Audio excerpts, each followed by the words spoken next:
Bom dia, Carriço, seja bem-vindo, tudo bem? Bom dia, Tânia. Bom dia, Sandro. Bom dia, Douglas. Bom dia, ouvintes e internautas. Bom dia, Bacana. Carriço. Carriço, hoje é quase não, né? Hoje é a parte 2 da explicação aí da lei do uso e ocupação do solo, né? Eu queria que você já começasse a explicar o que são esses desconformes. Olha, primeiro eu queria corrigir uma informação que eu dei na semana passada. Eu falei que essa coisa dos usos desconformes foi introduzida na legislação 98. Na verdade, ela recebeu uma alteração depois de muito tempo em 98, mas isso já existia na lei que vigorava anteriormente, que é o famoso Plano Diretor de 1968. O que vem a ser isso? Você tem atividades pela cidade que, ao longo do tempo, com as mudanças do zoneamento, se tornaram inadequadas para aquele novo zoneamento, né? Mas são atividades que foram regularmente licenciadas, portanto, a lei prevê, nesses casos, o direito adquirido, né? Ou seja, o empreendedor vai poder continuar funcionando com o seu negócio ali.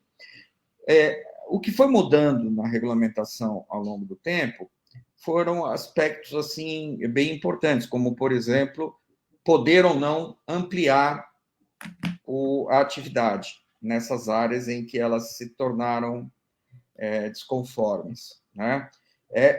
Esses critérios do que poderia e como poderia ser ampliado tiveram idas e vindas algumas vezes nas últimas décadas nas revisões da lei de uso do solo, né? E isso, gente, tem uma importância muito grande nessa área que a gente discutiu no programa passado, que é a dos bairros que fazem frente para o porto, né? Que tem uma mistura muito grande de atividades de impacto maior com residências, né? Na semana passada, a gente discutiu as famosas faixas de amortecimento, que também, na origem, teriam sido criadas para amortecer esses impactos e depois tiveram seu uso desvirtuado, né? E a gente apontou aqui a possibilidade disso piorar com essa revisão do jeito que ela está. E hoje eu queria tocar nesse assunto dos usos desconformes, pois na forma que a regulamentação desses usos desconformes está sendo proposto nessa revisão, nessas faixas de amortecimento vai ter mudança também. Eu não quis misturar esse assunto com o da semana passada, porque começa a dar nó na cabeça das pessoas, né? E um assunto que já é naturalmente complexo fica absolutamente incompreensível para as pessoas. Mas para o cidadão, para a cidadã que vivem em bairros como Vila Matias, Macuco, Estuário, Vila Haddad, São Manuel, Ponta da Praia, a gente poderá ter diferenças significativas, né, em alguns locais. Eu queria destacar também, por justiça, que algumas das mudanças que estão sendo propostas para essa regulamentação do uso desconforme são muito boas, né? E são muito boas porque estão sendo propostas pela equipe de planejamento urbano da prefeitura, que tem uma visão de longo prazo, de mitigação dos impactos ambientais, muito diferente da visão do pessoal que trata de finanças, né?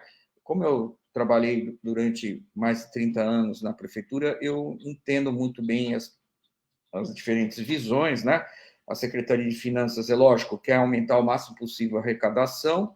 Por outro lado, o planejamento e o meio ambiente têm o dever de pensar em formas de mitigar os impactos. E, às vezes, a forma de pensar dentro da prefeitura tem colisões, né? E a lei de uso do solo é o campo mais evidente dessas colisões, né, de pensamento.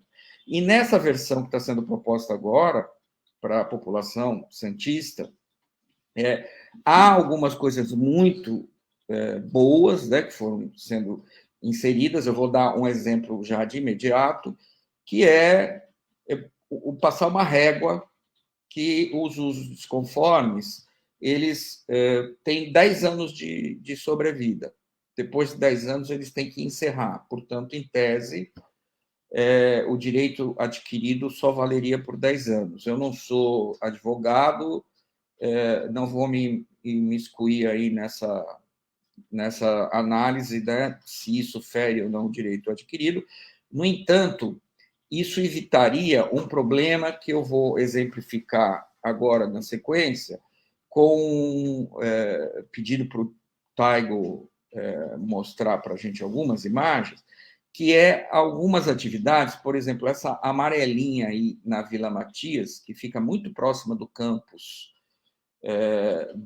da Unifesp, né, entre a Silva Jardim e a Manuel Torinho, que vão se tornando eternas, né, e que, pelo regulamento de uso desconforme, já deveriam ter sido encerradas, porque o regulamento de uso desconforme fala que se a licença tiver de funcionamento for encerrada, né, ou eu estou traduzindo numa linguagem popular, tá? Ou se, por exemplo, a atividade se tornou desconforme por conta da licença da edificação, né, que previa aquele determinado uso, e a edificação foi demolida, né, e com o passar do tempo construíram coisas lá de novo, ou voltaram a usar e tal, isso não poderia continuar funcionando no local. Eu queria que o Taigo passasse o próximo slide, só para mostrar, olha, essa atividade aqui tem uma linha do tempo dessa atividade. Felizmente, a tarja do ao vivo está cobrindo a primeira data aí dessa recuperação da linha do tempo, né? Mas é um período razoavelmente longo que a gente consegue perceber que uma edificação de armazéns gerais, né, ela vai se transformar ao longo do tempo, principalmente a partir de 2018, num pátio de caminhões de carga, né? E isso, gente, de frente, praticamente, para torres residenciais, para a Unifesp e uma série de residências que existem no local, né? Qual que é a grande diferença, gente? Sem telhado, né, a atividade produz um impacto de ruído muito maior, né? E, inclusive, possibilita funcionamento de equipamentos mais pesados ali no interior e é muito difícil de controlar, né? Eu queria que passasse, por favor, o próximo, né? Aí dá para ter uma olhada, né?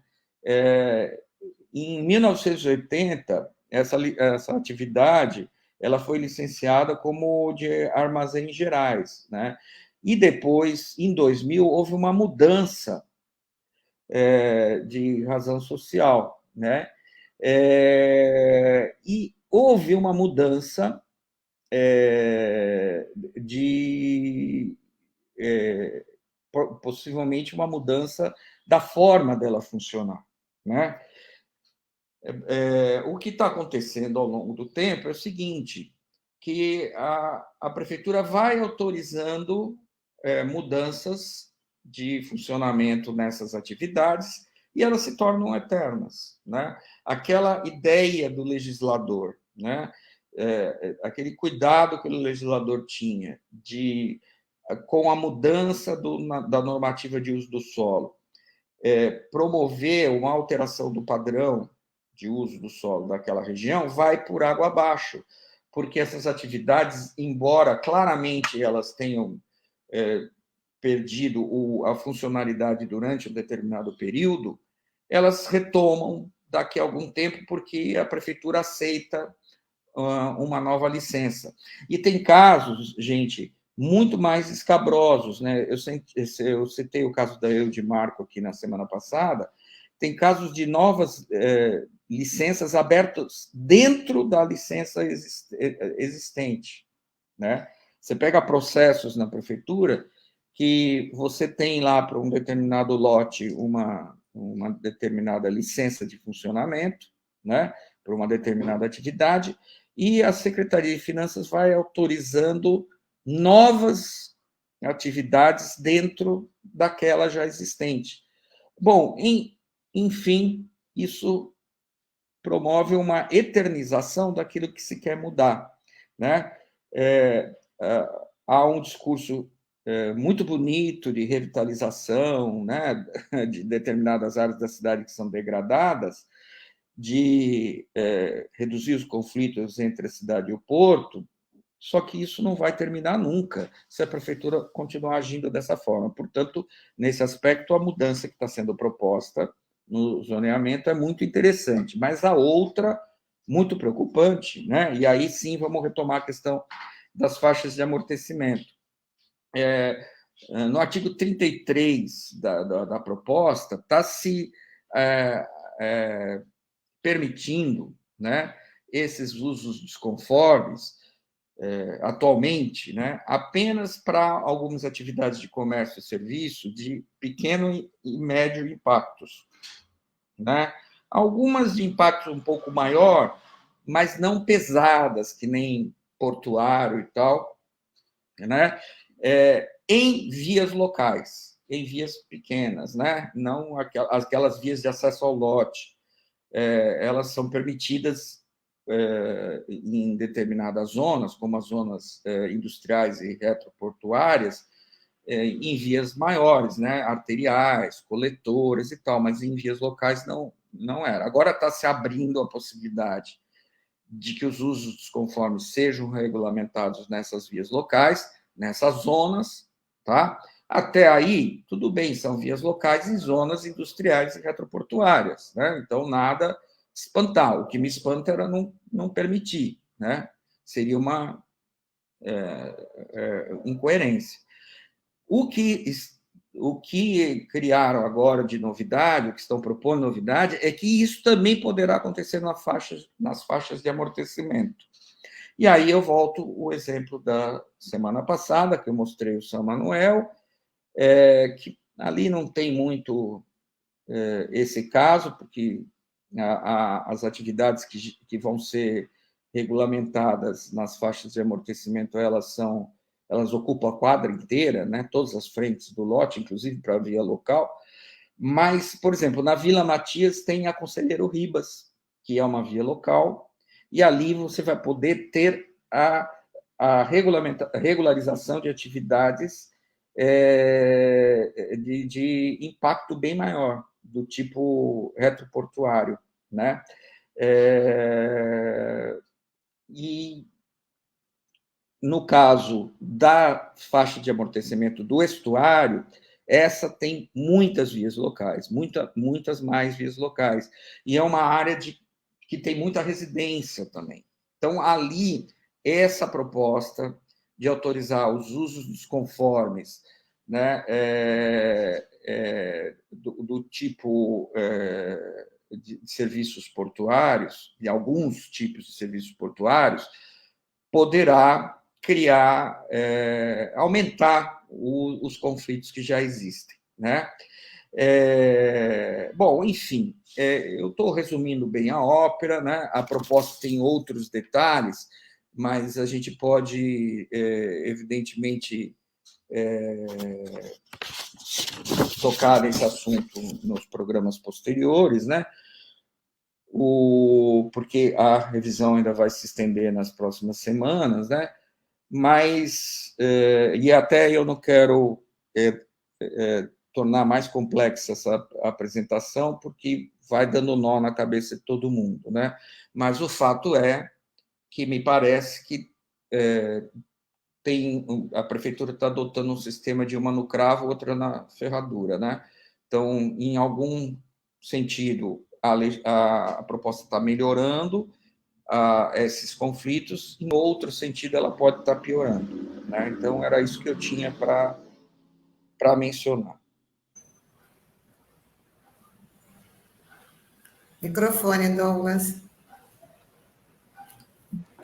Na sua exposição, Carriço, como você falou, ainda tem algumas coisas que a gente precisa entender, mas nessa dinâmica da ocupação do solo aqui, seria... Acho que necessariamente nós vamos ter que cruzar essa proposta das áreas periféricas e de urbanização, particularmente dessas áreas sob palafita. Você está falando bastante sobre a dinâmica de ocupação do solo. É claro que você está falando de outro ponto, mas como é uma situação que a gente sabe muito pouco, ou quase nada, né, dessa dinâmica, e como ela determina, inclusive, as composições políticas aqui no município, seria muito interessante a gente continuar decifrando, né, essas siglas que você até falou, dão um nó na cabeça do pessoal. Tem uma sigla enigmática aí que a gente precisa decifrar também, que é aquela NID, né? Os núcleos de intervenção, desenvolvimento estratégico. Acho que a gente precisa... Na verdade, assim, é uma seção na tua coluna que a gente pode chamar de glossário, né? A gente vai aprendendo com você esses termos, né? A gente pode até abrir aqui, eu estou dando até uma sugestão na coluna do Carriço, a gente ter o glossário, né? Que é a coluna dele, né? Que fala sobre a questão urbana, né? Integração urbana. E a gente poder aprender um pouco sobre isso, porque a gente não consegue entender mesmo, você tem toda a razão, né? E como eu mencionei na semana passada, né, tudo isso é feito de uma forma muito para os iniciados, né? Mesmo tendo no site da prefeitura, tá, como eu já falei, né, tá meio escondidinho, já houve outras revisões aí no passado, muito mais amigáveis em termos de comunicação social, né? Com, por exemplo, anúncios na primeira página do site, quando você abria o site, tinha aquele pop-up menu lá que pulava na sua cara, alertando, olha, tem uma revisão de plano diretor, revisão do solo. Os jornais locais tinham interesse, né, maior na questão, pautavam e tal. Essa está acontecendo de uma forma assim, absolutamente estranha, na minha opinião, né, quase secreta.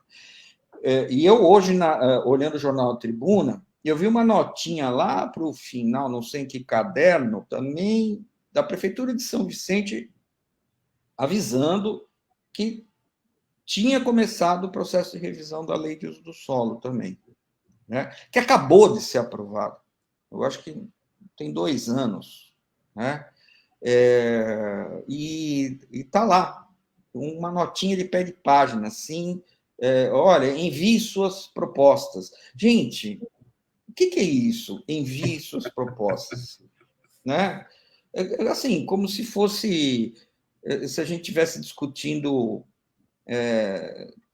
poda de árvore, né? Buraco na rua, coisas assim que são corriqueiras e que estão na cara de todo mundo. Tem coisas que, sinceramente, no planejamento urbano, na questão do ordenamento do uso do solo, nada está muito na cara. É tudo muito complexo e muito difícil. Você precisa capacitar a população, você precisa ter estratégia de sensibilização, de engajamento da sociedade para o processo de discussão. Isso você não faz, né, dessa forma, dessa maneira, né?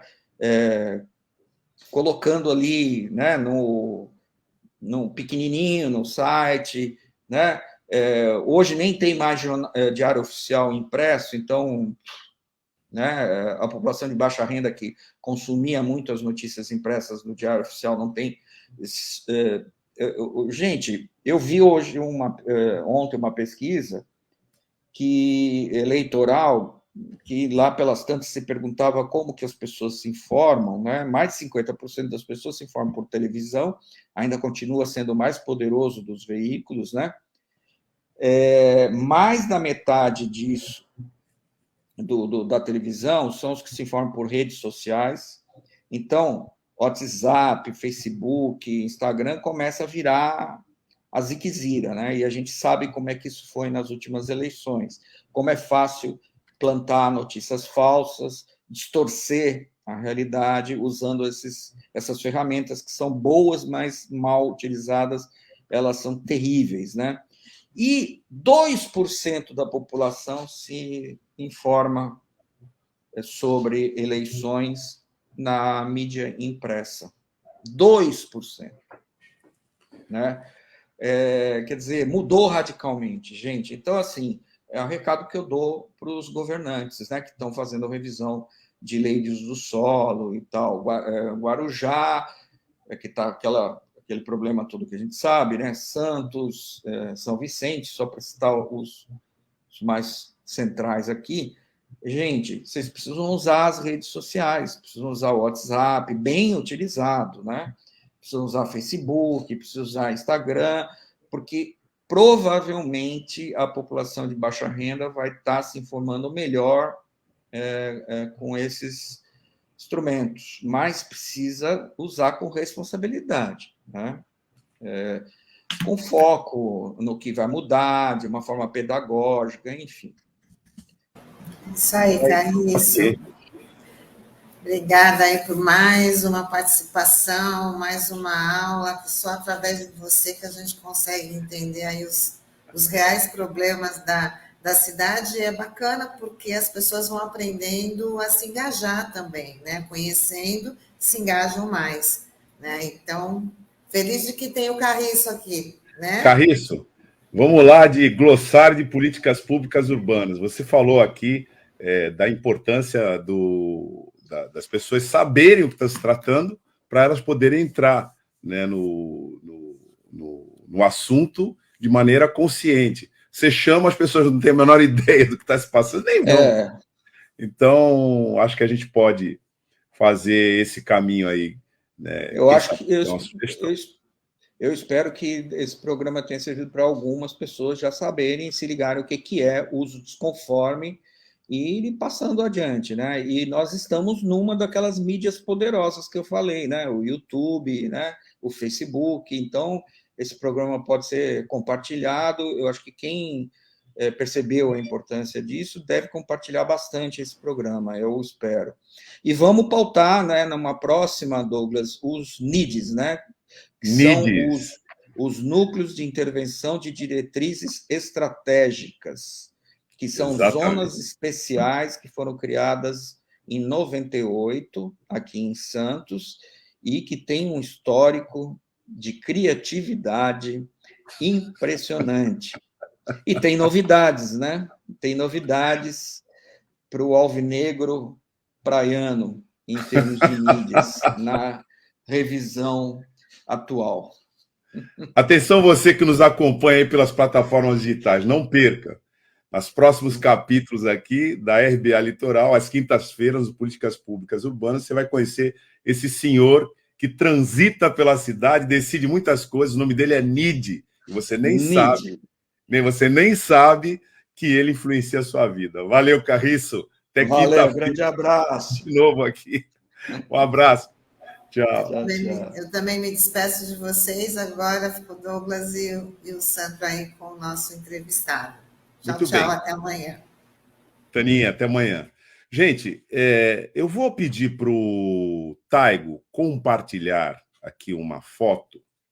Então, vocês estão vendo aqui essa foto com essa nuvem de poeira se aproximando do município de Guararapes, aqui no interior de São Paulo. A gente vai falar sobre esse fenômeno que está se apresentando como recorrente na nossa entrevista de agora, que a gente vai fazer com Cláudio Di Mauro. A gente vai chamá-lo e para entender o que é isso, até onde vai, o que causa um fenômeno dessa natureza. Porque isso parece né, Sandro? Isso parece uma tomada daqueles filmes, né, que se passam no deserto, né, a maldição da múmia, etc. Então, você abre um determinado momento, o cara vira uma chave lá, a natureza se revolta contra ele. Na verdade, aqui não é ficção, não. Isso é realidade. Que chave que foi virada para acontecer isso, né, Sandro? Vamos chamar aqui o Cláudio Di Mauro para conversar com a gente na nossa entrevista de hoje no RBA Litoral.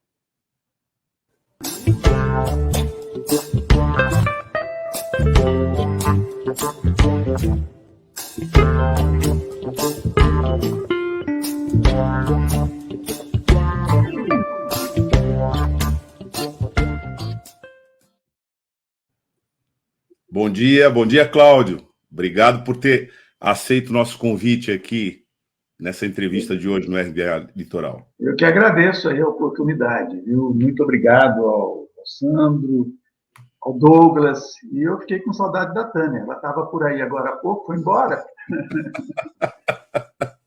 A gente está sorrindo, mas o tema do nosso diálogo de hoje é aterrorizante, viu? Terrível.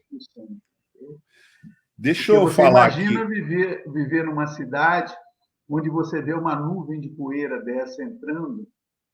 Olha só, isso aconteceu, você mostrou aí em Guararapes, mas isso aconteceu em Ribeirão Preto, aconteceu em São José do Rio Preto, aconteceu em Araçatuba, em Ribeirão Preto eu já citei, e isso está se espalhando, principalmente pelo oeste do estado de São Paulo.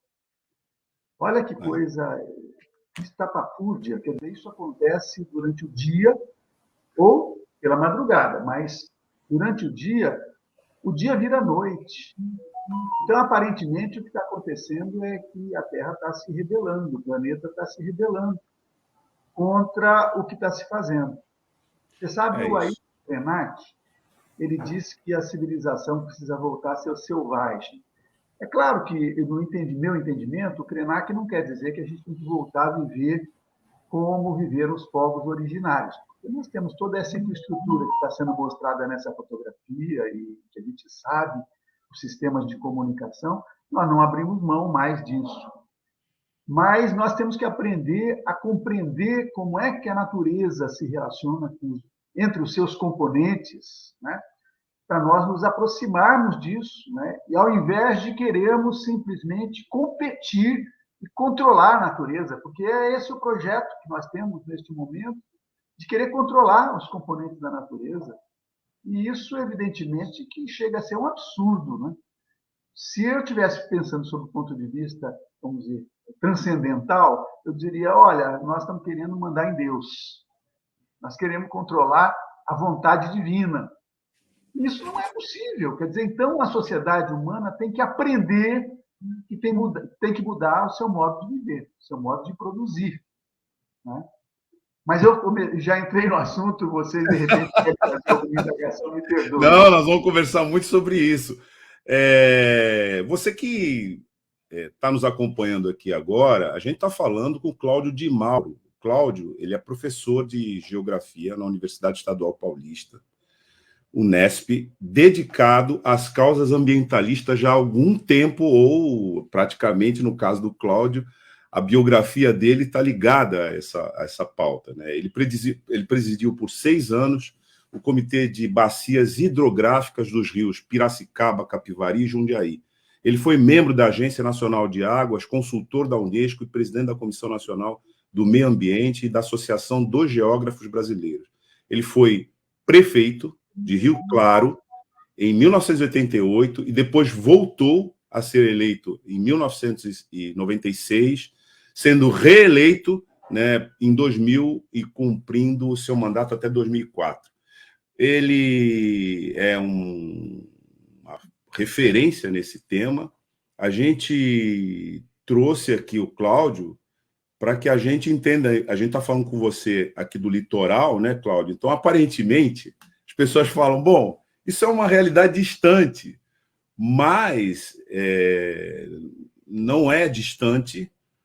Esse fenômeno, de certa maneira, repercute em todo o ambiente, né, em todo o bioma, e eu queria começar perguntando para você o que causa isso? Quer dizer, na verdade, a gente fica olhando isso e fica perplexo, primeiro com as dimensões, né, do fenômeno. Mas o que está acontecendo, Cláudio? Nós estamos entrando numa rota de tempestade de areia, dessas que a gente só via em produções cinematográficas. E nos desertos, né? Etc., né? Aqui no Brasil, uma das regiões que tem mais concentração de águas no mundo, o que está acontecendo, Cláudio? Por que está acontecendo isso? É justamente aquilo que nós estávamos introduzindo, né, falando da tentativa de controlar os componentes da natureza.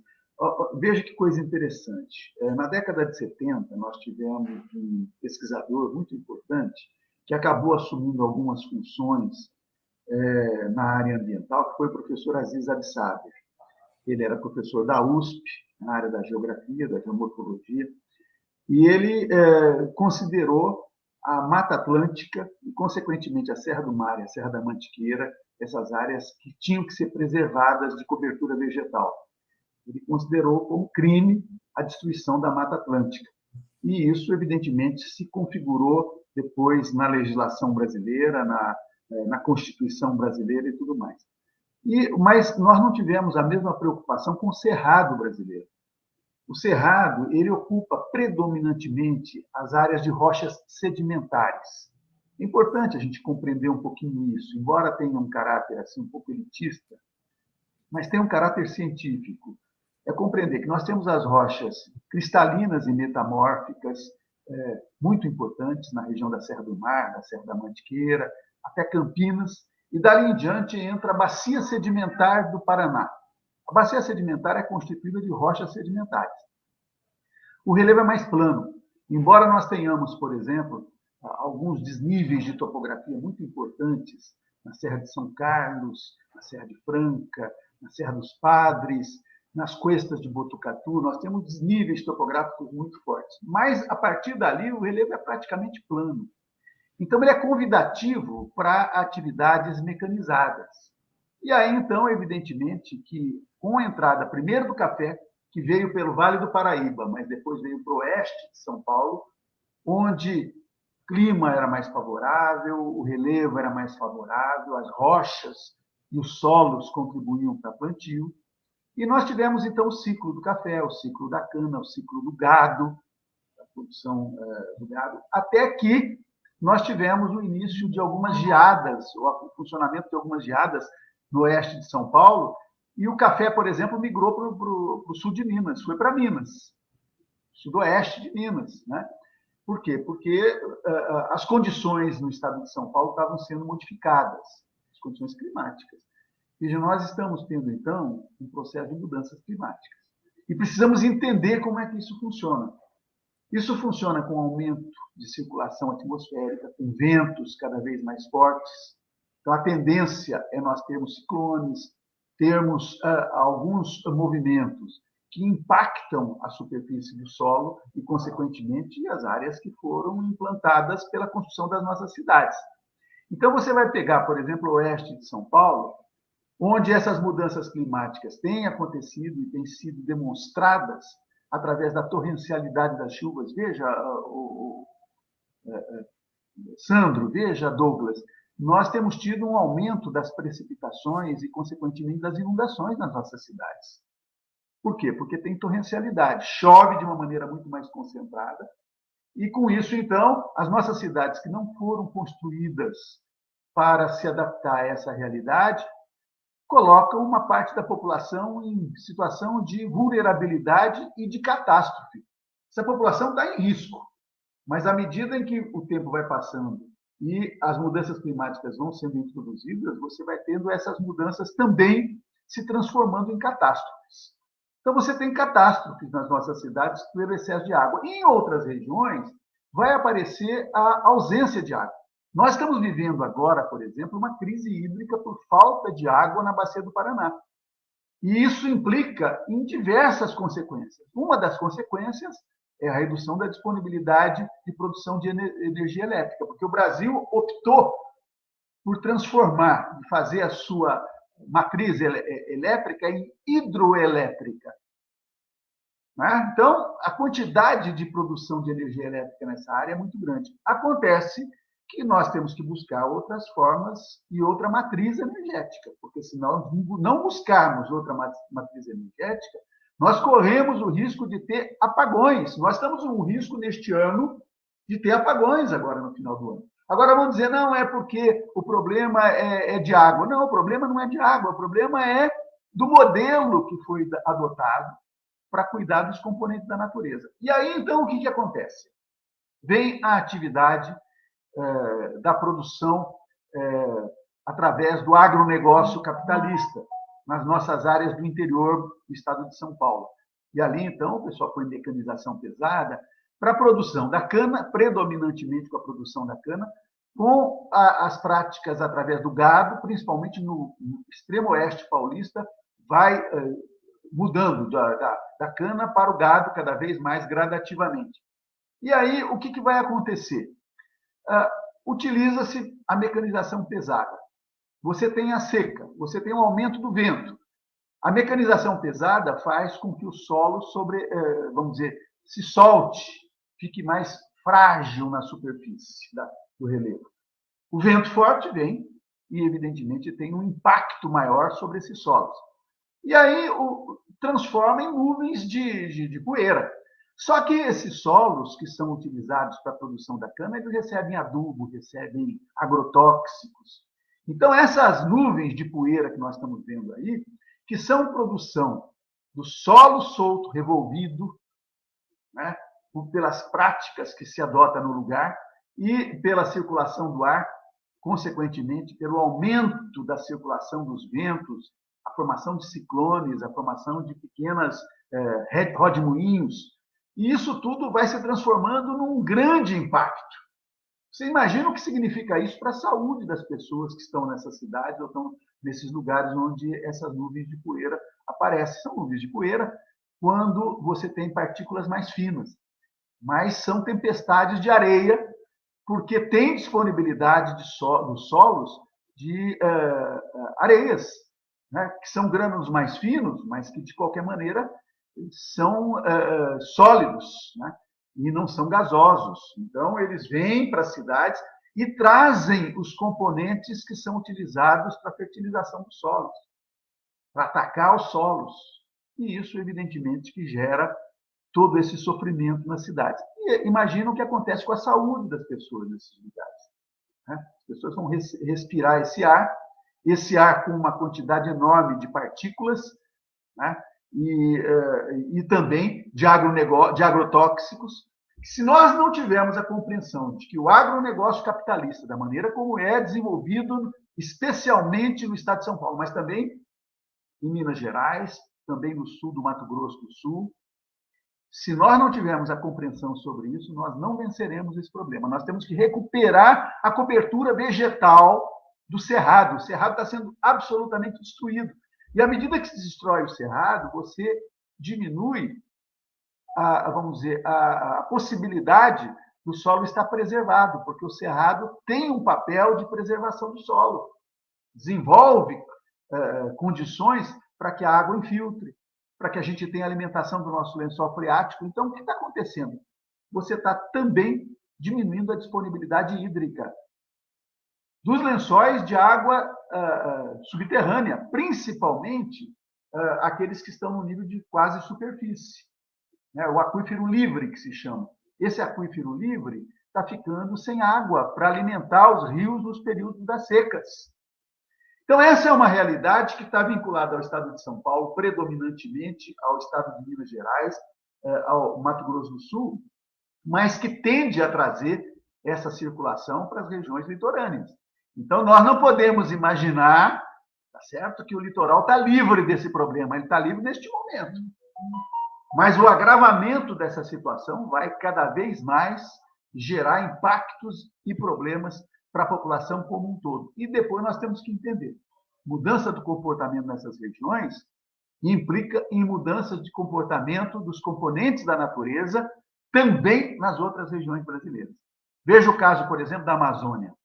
A remoção da cobertura vegetal na Amazônia está diminuindo a circulação dos rios aéreos, que trazem águas para as precipitações no sudeste brasileiro, no estado de São Paulo. E essa mudança é grave. Nós não podemos imaginar que isso é alguma coisa que não nos diz respeito. Tudo isso está imbricado com a nossa vida. E cabe a todos nós nos preocuparmos com o futuro do nosso estado de São Paulo, com o futuro do Brasil, o que nós vamos fazer, qual é o plano que se tem para o estado de São Paulo para recuperar as nossas coberturas vegetais, para ter um controle sobre a distribuição das chuvas, para que as nossas cidades sejam adaptadas às novas realidades. Nós temos que controlar essa vulnerabilidade que está associada às nossas cidades. Mas, em passagem geral, eu espero ter ajudado a compreender o fenômeno e, consequentemente, pensar nas consequências que isso pode trazer para o nosso país como um todo. Cláudio, bom dia, uma satisfação estar recebendo você aqui no nosso programa e te agradecer desde já por essa explanação muito ampla que ajuda a nossa audiência a contextualizar esse drama que a gente vive, né? Que não é um processo que começou ontem, na semana passada, né? Um processo que vem acumulando ao longo dos últimos anos, até por uma opção econômica, né? Dessa questão da agricultura, né? Que o agro é pop, né? Como fala aquela propaganda, né? E muitas vezes a gente não vê as consequências disso, né? Eu queria te perguntar o seguinte, Cláudio, porque eu lembro que em 2005, ainda no governo Lula, houve um projeto específico para combater os focos de desertificação aqui no país, né? Que estava focado, obviamente, na área da Caatinga, né? Ali, que é muito predominante ali no Nordeste, mas agora você tocou num ponto importante que é a questão do Cerrado, né? Chegou a hora do governo federal e até mesmo dos governos estaduais terem um foco específico nessas áreas de desertificação que estão surgindo aqui no país por conta do avanço da agricultura desenfreada, enfim, do desmatamento. Você acha que chegou a hora da gente pensar nesse tipo de política pública? Eu não tenho dúvida de que já passou da hora, Sandro. Ainda nós temos algumas possibilidades, mas nós estamos caminhando para uma situação do quase incontrolável. No caso, por exemplo, da Amazônia, nós corremos o risco de não ter mais retorno. Você sabe, eu trabalhei durante muitos anos na Amazônia, fazendo mapeamentos no Brasil. Eu, como geógrafo, trabalhando predominantemente na área da geomorfologia, então estava fazendo mapas geomorfológicos na Amazônia, um projeto chamado Projeto Radan, que depois virou Radan Brasil, que foi estendido para o país como um todo. E nós tivemos a oportunidade de ver na Amazônia, de mapear na Amazônia, áreas de cerrado. Tem na Amazônia, no meio da floresta. Porque o que significa? Significa que nós tivemos uma fase de clima em que as condições da Amazônia permitiam a formação de cerrado. Depois, nós tivemos um aumento das precipitações pluviais e, com isso, aumentou também a possibilidade de nós termos florestas. E a floresta foi ocupando os espaços do cerrado. Agora, à medida em que nós vamos modificando o nosso comportamento, destruindo a cobertura vegetal, nós vamos retornando àquela situação do cerrado. Então, a Amazônia está passando por um processo de voltar à produção das savanas ou dos cerrados, como, por exemplo, os campos de Humaitá, os campos de Puciari, as caatingas do Rio Negro. Imagina, nas margens do Rio Negro, você tem as caatingas do Rio Negro. Eu tive a oportunidade de circular por dentro dessas caatingas. Elas não são de clima seco, mas elas são herdadas do período em que nós tínhamos o clima seco, que está submetido hoje ao clima úmido. Então, isso vai fazendo essa mudança na Amazônia. Mas nas nossas regiões, no estado de São Paulo, nós temos especialmente o cerrado sendo praticamente destruído. E aí você vai regredindo para situações piores. Então, na verdade, se nós não temos ainda um processo de desertificação, nós temos um processo de arenização. Aumenta a quantidade dos solos revolvidos e, consequentemente, a formação de solos arenosos. Esses solos arenosos que vão ficando, eles vão se submetendo, portanto, aos impactos como esses que nós estamos vendo aí nessas nuvens de poeira, nuvens de areia, e nas tempestades de areia, né, que são típicas de áreas de desertos ou semidesérticas, né, e que nós estamos, então, plantando essa nova realidade. Isso é produzido pelas relações sociais e econômicas, como você disse, pelo modelo de produção. O modelo de produção é um modelo que tem a preocupação essencialmente de gerar dinheiro. Tem um amigo muito querido meu chamado Dom Mauro Morelli. Dom Mauro Morelli ele é um bispo da Igreja Católica, né?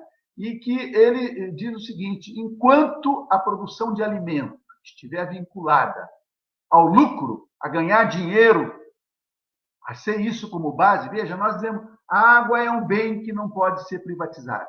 Mas a produção de alimentos também não poderia ser privatizada, ela também teria que estar disponibilizada para que todos tivessem acesso aos alimentos. não para ganhar dinheiro com alimento. Porque, veja, o Brasil tem, ano após ano, estourado a sua capacidade de produção de grãos. Nós estamos cada vez mais batendo recordes de produção de grãos, de produção de alimentos. Mas alimentos em meio a tanto sofrimento e a tanta fome que nós temos no Brasil. Ora, como é que nós produzimos tanto alimento e a população está com fome? E a população está morrendo por falta de alimentos? É porque o modelo que nós temos é um modelo que só se preocupa em enriquecer quem já é rico. Não distribui riqueza, não distribui a produção de alimentos, não quer distribuir a água. Agora está se querendo privatizar, inclusive, as águas. Né? Tem um projeto no Senado Federal, né, que é o de transformar a água em mercadoria. É o mercado da água, você vê, mercado da água. E é por isso que cada vez mais aparece gente interessada em privatizar a água. Os nossos estados aí estão doidos para vender as nossas empresas de saneamento, os nossos serviços de saneamento, né? Como se isso fosse uma coisa positiva. Isso é uma coisa absolutamente negativa. Água, ar, terra, alimento não pode ser objeto de simplesmente obter lucro. Tem que ser destinado a atender às necessidades básicas da nossa população.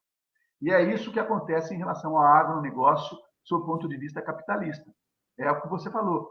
O agro é pop, o agro é, na verdade, produtor de doenças, não apenas no consumo da mercadoria, mas também na aplicação dos agrotóxicos, que acabam, muitas vezes, até por aviões, contaminando povoados, populações, residências. Enfim, nós estamos vivendo um momento em que ou a civilização toma consciência da gravidade da situação e nós propomos e vamos nos modificar completamente no nosso processo produtivo, ou então nós estamos simplesmente sentenciando o fim da humanidade no planeta. Porque gradativamente a humanidade vai se esfacelando, vai mudando tão drasticamente sua maneira de viver que cada vez mais vão aparecer pandemias. Pandemias matando milhões de pessoas. Veja o caso brasileiro, são 600 mil pessoas, Sandro, Douglas, que morreram já por causa dessa pandemia. Isso tudo tem a ver com os desequilíbrios ambientais produzidos, com a maneira como nós estamos vivendo. Então, ou nós temos a preocupação com o futuro da humanidade, e isso tem que ver, evidentemente, com os temas ambientais, com os temas da produção, da maneira de viver nas sociedades, nas nossas cidades e nas nossas áreas rurais. Cláudio, você falou do processo de arenização, e pelo que eu entendi aqui, ele é uma espécie de estágio anterior à desertificação. Não sei se entendi corretamente, né?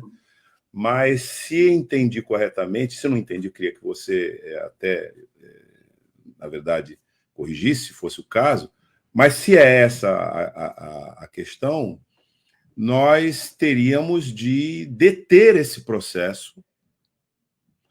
E deter esse processo também, pela sua explanação, passa por rever o modelo de exploração do solo.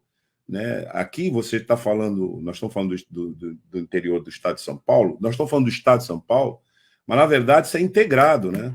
Porque a gente viu fenômenos assim no Maranhão também. Então eu queria que você aprofundasse um pouco mais essa questão de rever esse modelo, porque nós estamos no processo. Pela sua explicação, assim, a lógica é essa, nós já estamos caminhando no processo, não é que vai acontecer, já está acontecendo, né? Como seria possível rever essa arenização do nosso solo aqui no estado de São Paulo e também nos outros estados? Como é que você vê isso? Nós temos uma pesquisadora na área da geografia chamada Dirce Suertegaray. Ela foi presidente da Associação dos Geógrafos Brasileiros, que ela estudou junto com o Roberto Verdun, um outro pesquisador importante da Universidade Federal do Rio Grande do Sul, em Porto Alegre. Eles estudaram o fenômeno de arenização que começou pelo Rio Grande do Sul. Então, lá, as pessoas diziam, estão passando por um processo de desertificação. Na verdade, eles concluíram que ainda estávamos nos estágios de arenização. E aí eles propuseram, eles verificaram que o modelo de utilização do solo no lugar é que estava produzindo aquela arenização. Então, o fundamental, Douglas, é a gente ter a consciência de que precisa mudar o modelo. Nós não podemos continuar com a superexploração dos solos através do agronegócio capitalista. Isso implica em uma série de consequências. Quer dizer, é fundamental que nós tenhamos políticas de governo que estejam voltadas para estabelecer um limite naquilo que é o enriquecimento dos setores que já são enriquecidos. Você tem que estabelecer... Às vezes a gente fala assim, a população precisa ter o mínimo necessário. Sim, mas a população também, uma parte da população, tem que ter um limite para o máximo que ela pode fazer de exploração do solo, de enriquecimento, de superexploração dos setores mais empobrecidos. O Florestan Fernandes chamava de setores que eram pauperizados, né? A partir do quê? Dos processos produtivos. Então, tem que haver uma mudança na maneira de nós trabalharmos o enriquecimento da população. Nós não podemos continuar simplesmente concordando que alguns fiquem cada vez mais ricos e pisando para que para que os subalternizados, que era a fala do Florestan Fernandes, subalternizados, ou seja, as pessoas foram subalternizadas. Elas ficaram cada vez mais empobrecidas. Por quem? Por aqueles que querem ter o domínio do poder, por aqueles que querem ficar cada vez mais ricos. É assim que as coisas funcionam. Então, nós temos que compreender esses limites. Geralmente, viu, Douglas, quando a gente fala disso, dizem, mas é comunista. Não tem importância, pode dizer, não tem importância, mas basta ler a Constituição brasileira, está escrito isso. Isso que nós estamos falando aqui está escrito na Constituição brasileira. Né? Os limites, a função social da propriedade, tanto da propriedade rural como da propriedade urbana, tem que ter função social. E para ter função social, ela tem que estar voltada a atender às necessidades da comunidade como um todo. Não pode haver superexploração. Então, a primeira coisa que a gente teria que fazer é cumprir a Constituição. Nós temos que ter governos que cumpram a Constituição. E precisamos ter sociedade civil organizada, nós, né, os setores da comunicação, que são alternativos, que apresentam-se, como vocês estão fazendo, com a possibilidade de trazer um debate sobre um tema como esse, que, de maneira geral, é ignorado pela grande imprensa, ou faz simplesmente abordagens setoriais, superficiais, não vai no fundo, não vai no âmago do problema, que é o modelo de produção. Né? E quando nós vamos para isso, evidentemente que nós estamos pensando numa mudança efetiva. Significa ter controle social. O governo precisa ter controle social? Claro que precisa ter controle social. O poder emana do povo, certo? E tem que ser em seu nome, mas deve ter que ser com ele vai ser exercido. Tem que ser exercido com a presença e com a participação das populações. Tem gente que diz assim, não, a ciência já sabe. É verdade, a ciência sabe como resolver os problemas. Mas as questões, elas têm que ser resolvidas sob o ponto de vista não apenas técnico, tecnicista, mas também sob o ponto de vista político. E aí chama, evidentemente, a sociedade como um todo para participar, para ter consciência da realidade e, consequentemente, exercer pressões para que seus temas sejam tratados com essa seriedade. Tem que mudar a maneira de produzir no campo.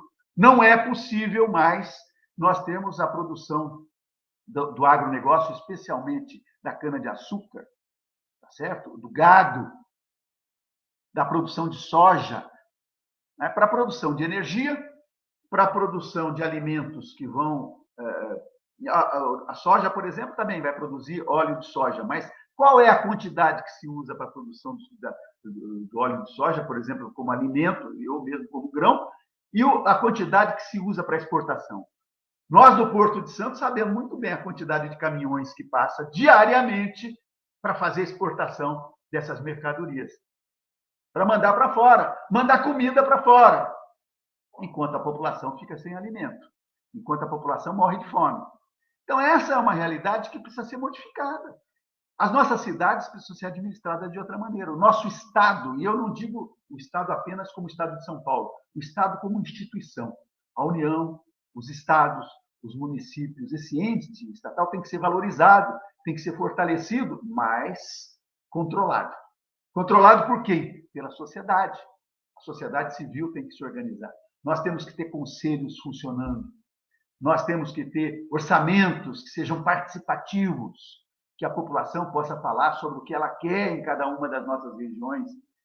Na produção de alimentos, quanto é que tem que permanecer no nosso país para resolver o problema da fome? Nós não podemos simplesmente mandar para fora para enriquecer quem? Para enriquecer quem está produzindo lá fora e para enriquecer quem está produzindo esses componentes aqui no Brasil. Então, nós precisamos ter um outro modelo. E o modelo implica, evidentemente, na socialização dos bens de produção.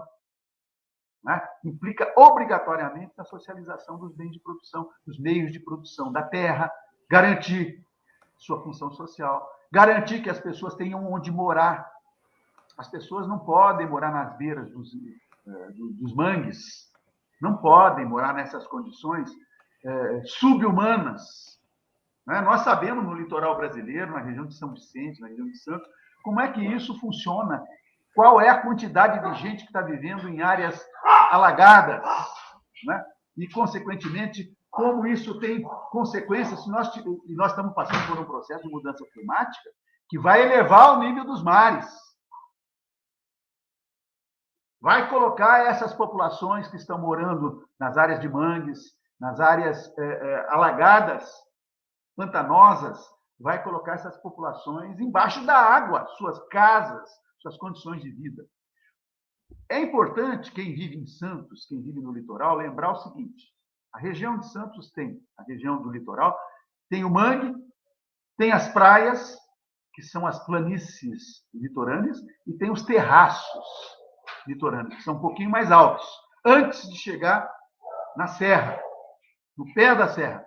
Esses terraços, eles já estiveram submersos, eles já foram praias. Então, é importante as pessoas saberem que já tem um histórico de mudanças climáticas e que o mar esteve lá na borda da serra, esteve lá. E nós estamos agora estimulando que isso volte a acontecer, vocês estão entendendo? Então, tudo isso tem que estar no nosso horizonte. Vamos falar, não, mas isso vai acontecer daqui a algum tempo. Nós pensávamos que ia acontecer nuvens de areia daqui a algum tempo, está acontecendo agora. Né? A natureza, ela tem a sua linguagem e nós temos que aprender a conviver, como disse o Krenak, né? Temos que aprender a estabelecer nossas relações com os componentes da natureza, compreendê-los, vivê-los de maneira positiva, né? De tal maneira que nós não sejamos antagônicos, não queiramos controlá-lo, né? Sem compreender o seu mecanismo, o seu funcionamento. Porque é com isso, com harmonia com os componentes da natureza, que nós poderemos ter uma vida mais duradoura e de melhor qualidade. Cláudio, eu queria aproveitar a tua participação aqui. Você falou bastante sobre a questão da participação popular, né? E recentemente houve uma alteração na lei aqui estadual, que foi a criação das unidades regionais de saneamento, né? Eu queria saber, na tua avaliação, se essa nova lei do saneamento, né, que foi aprovada aqui no estado de São Paulo, que criou várias regiões, uma delas que englobou todos os municípios gerenciados pela Sabesp, que inclui as cidades da Baixada Santista, se isso de alguma forma enfraquece essa discussão popular sobre esse tema tão importante, já que você teve à frente aí do conselho, do Comitê de Bacias, né, da região de Piracicaba e tal, e o Comitê de Bacias é um órgão importante de discussão, de fomento, principalmente nesse momento que a gente está. Você acha que essa lei, de uma certa forma, acaba enfraquecendo essa questão da participação popular, né, na discussão do saneamento? Pois é, Sandro, isso para mim é absolutamente o objetivo. Enfraquecer a presença dos movimentos populares. Agora, os comitês, por exemplo, nós tivemos alguns enfrentamentos muito duros que tivemos que fazer com o governo Covas, com o governo Alckmin. Depois eu saí do comitê, deixei a presidência do comitê e, infelizmente, na minha leitura, os comitês estão passando por um período de baixa muito significativa, deixaram de cumprir os seus papéis. Olha, se nós lermos a Lei das Águas, a 9433, de 97, que é a lei que criou a Política Nacional de Recursos Hídricos, né? Nós vamos verificar que essa Política Nacional de Recursos Hídricos ela é completamente participativa, descentralizada. Ela diz assim, a gestão tem que ser democrática, participativa e descentralizada. Infelizmente, o que aconteceu é que nestes últimos 4, 5 anos, um pouco mais do que isso, cada vez mais os comitês ficaram submetidos aos interesses das estruturas de governo, que estão normalmente associadas a interesses privados dos usuários de água. Que usuários de água? Os usuários da irrigação, os usuários da produção da energia elétrica, os usuários da utilização na produção de artigos industriais, seja para esfriar os altos fornos, seja para outros usos das atividades industriais. Então, na verdade, esse pessoal que está mandando hoje nos comitês de bacias hidrográficas. Infelizmente, os comitês deixaram de cumprir suas funções, suas missões, não assumiram com a responsabilidade que era necessária e de acordo com as funções que estão estabelecidas na lei. E com isso o Estado foi tomando conta, e gerou esse tipo de arranjo institucional que foi dado para o Estado de São Paulo, que é uma barbaridade, porque você, ao invés de cumprir aquilo que está estabelecido na legislação, faz exatamente o contrário, retira a possibilidade do controle da sociedade sobre os instrumentos de gestão. Então, isso que você coloca é de uma importância enorme. O Estado de São Paulo tem vivido um processo de retrocesso, mas não é só o Estado de São Paulo. Veja, quando o presidente Bolsonaro assumiu, o Conselho Nacional de Recursos Hídricos ficou 1 ano sem se reunir. E quando se reuniu, foi para modificar completamente a sua estrutura. Quando a legislação diz que não pode haver mudança na estrutura de recursos hídricos sem que o Conselho Nacional seja o agente de transformação, seja por onde a transformação vai se dar. Simplesmente o governo ignorou o Conselho Nacional de Recursos Hídricos, fez as mudanças na composição do próprio Conselho, na estrutura, vamos dizer, das ações que devem ser delimitadas. Pegou a ANA, por exemplo, que estava no Ministério do Meio Ambiente, como Agência Nacional de Água, e mandou para o Ministério da Integração Nacional, que não tem nada a ver com a temática, porque o Ministério da Integração Nacional é um ministério que está preocupado com obras. É um ministério de obras, não é um ministério de pensar o desenvolvimento ambiental, as políticas sociais que devem existir. E aí, então, evidentemente, ninguém reclamou. Eu, como membro do Comitê da Bacia do Paranaíba, preparei uma moção de repúdio a essa realidade. Está há 2 anos na mão do comitê para ser aprovada e ser encaminhada pelos órgãos competentes. A semana passada eu recebi a informação de que agora estão analisando. Ora, você imagina, quer dizer, depois de 2 anos que todo o problema foi instituído, todos os problemas foram gerados, as consequências disso, porque você desmonta o sistema, depois para você montar novamente é uma loucura. É extremamente difícil. Por isso eu me preocupo com o que vai acontecer nas mudanças de governo no ano que vem. Né? Se nós vamos continuar nesse processo de aprofundamento da privatização de todos os serviços, né? Se nós vamos continuar nos preocupando em garantir que o POP seja, que o agronegócio seja POP e, consequentemente, enriquecendo cada vez mais esses setores, ou se nós vamos dar um outro caminho para o país. O país precisa ter outro caminho, o Estado de São Paulo tem que ter outro caminho. As nossas prefeituras têm que se articular com o Estado, com a União, para construir um novo modelo para o Brasil, para viver no Brasil. Nós temos que superar essa fase, Sandro. É muito complicado o que está acontecendo no Estado de São Paulo em relação a essa descentralização, que, na verdade, significa... Porque descentralizar não quer dizer democratizar. Às vezes você descentraliza e entrega para um feudo, para um grupo que vai mandar. Vai, então, dar uma centralidade maior para aquilo e, consequentemente, a estrutura de mando vai ser maior. Quando a gente fala em democracia, nós estamos falando de centralização com participação social. E é isso que a lei diz. A Lei de Recursos Hídricos diz isso. O sistema ele tem que ser democrático e participativo, descentralizado e participativo, quando, na verdade, não é isso que está se fazendo no Estado de São Paulo. O Estado de São Paulo está sendo entregue aos interesses privados. Essa é a realidade que nós estamos vivendo.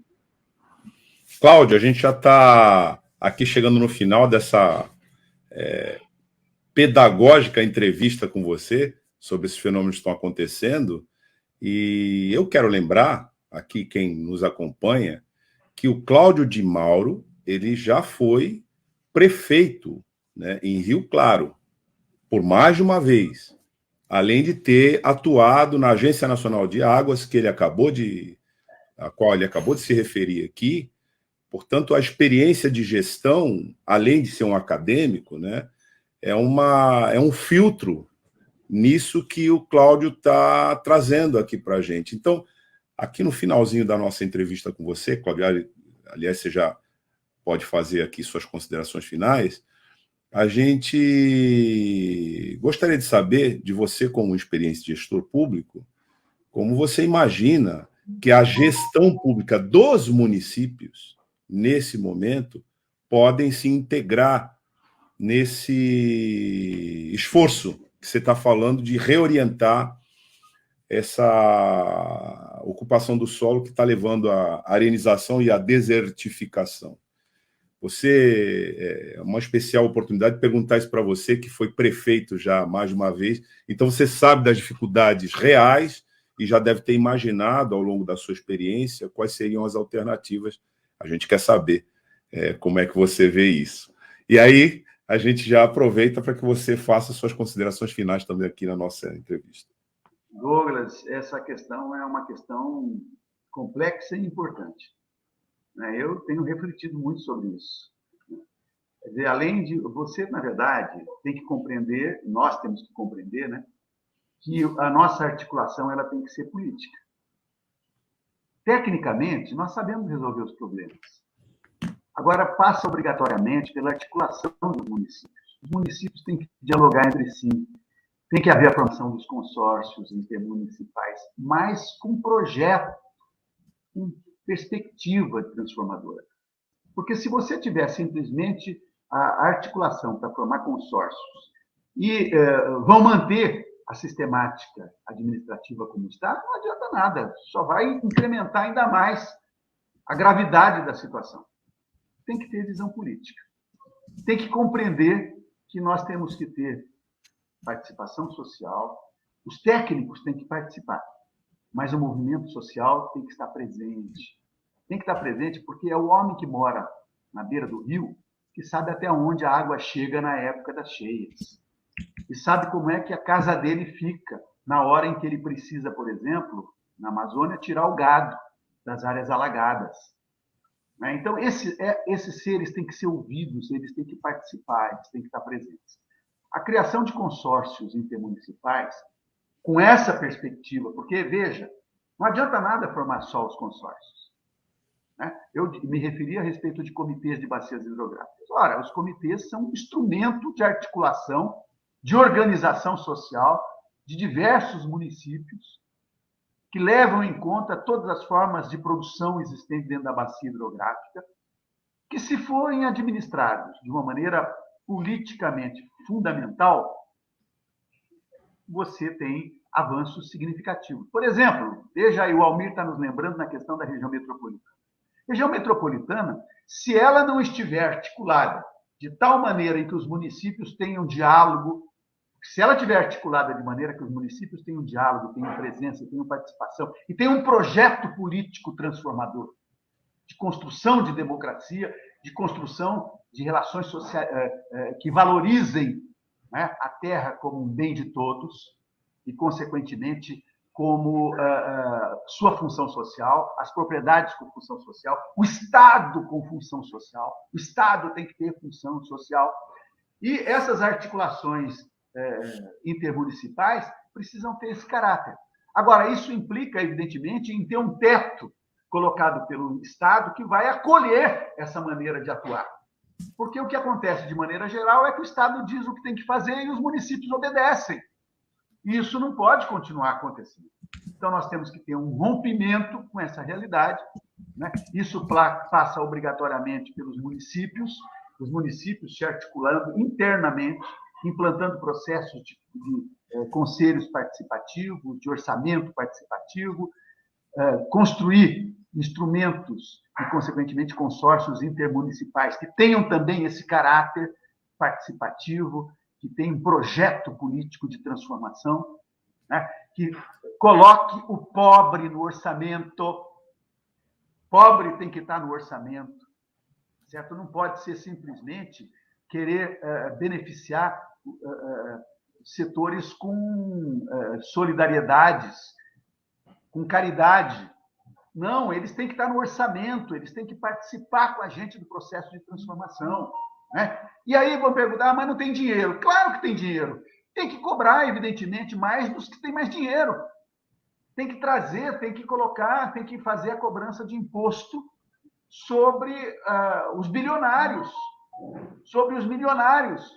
No município, por exemplo, você tem que ter a cobrança do IPTU progressivo e identificar quais são as áreas para a construção do mapa genérico de valores, onde as pessoas têm que pagar mais para quem mora pobre ter benefícios. Então, é isso tudo, mas claro que não pode ficar exclusivamente para que o município faça isso. O Estado tem que fazer isso, a União tem que fazer isso. E isso pede, Douglas, fundamentalmente, que nós temos uma transformação efetiva das composições políticas partidárias. Os partidos precisam participar disso. Tem que se integrar, sob o ponto de vista de uma análise das transformações que são necessárias. Isso é obrigatório e fundamental. Então, nós temos, na época que fui presidente dos comitês, porque é um estadual e um nacional, um federal, né? O comitê da Bacia do Piracicaba, Capivari e Jundiaí, o federal, ele foi o primeiro instalado no governo do presidente Lula, e eu tive a honra de receber a ministra, na época, era Marina Silva, em Piracicaba, para eu tomar posse do comitê, né? São órgãos de Estado, os comitês são órgãos de Estado. É o presidente da República, é o ministro do Meio Ambiente, que forma agora, virou da integração nacional, né? Uma coisa ridícula, absurda. Mas é que institui o comitê e dá posse aos novos dirigentes. No estado de São Paulo, por exemplo, é o governador do estado que designa. Eu fui designado, na época, né, pelo secretário de Estado, que era o Mendes Tani, e o governador Alckmin, ele foi obrigado a reconhecer que eu fui eleito por unanimidade. Então, consequentemente, teve que me dar posse, certo? E aí, os comitês, eles são órgãos de Estado e eles têm que agir como órgãos de Estado. E não agindo como órgão de Estado, estão cumprindo exatamente o desrespeito à legislação, arcando com consequências. Deveriam arcar com consequências, mas não têm arcado. Então, tem todo esse processo, esse arcabouço de organizações para terem a possibilidade de nós termos um Estado democrático, descentralizado e participativo. Eu acredito nisso e vejo que planejamento das áreas rurais para a produção, por exemplo, de alimentos, tem que passar obrigatoriamente por esse modelo em que os setores sociais participem da decisão e definam como é que esse recurso vai ser utilizado. Quanto é que pode ser mandado para fora para exportação e quanto é que tem que resolver o problema do abastecimento da nossa população. Alimento, como diz Dom Mauro, não é feito para dar lucro. Ele tem que ser, em primeiro lugar, para matar a fome da população do lugar. Bom, é isso. Eu agradeço muito a oportunidade, ao Douglas, ao Fábio, né? Sandro. O Sandro, perdão, Sandro. Ao Sandro, ao Douglas, muito obrigado pela oportunidade. Eu fiquei muito à vontade para falar sobre tudo que eu tinha na cabeça para trazer como contribuição. E estou à disposição sempre de vocês, né? E tomara que nós tenhamos uma repercussão positiva e que isso possa ser um tijolinho colocado no processo de transformação da realidade. Um abraço, queridos amigos.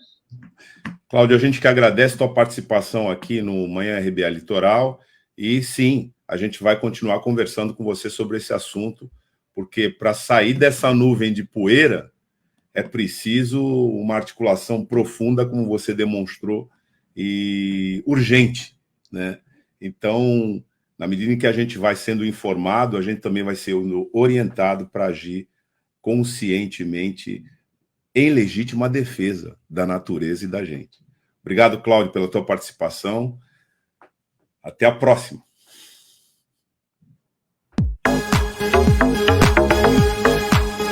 A Rádio Brasil Atual Litoral é uma realização da Fundação Setaporte, apoio cultural do Sindicato Setaporte.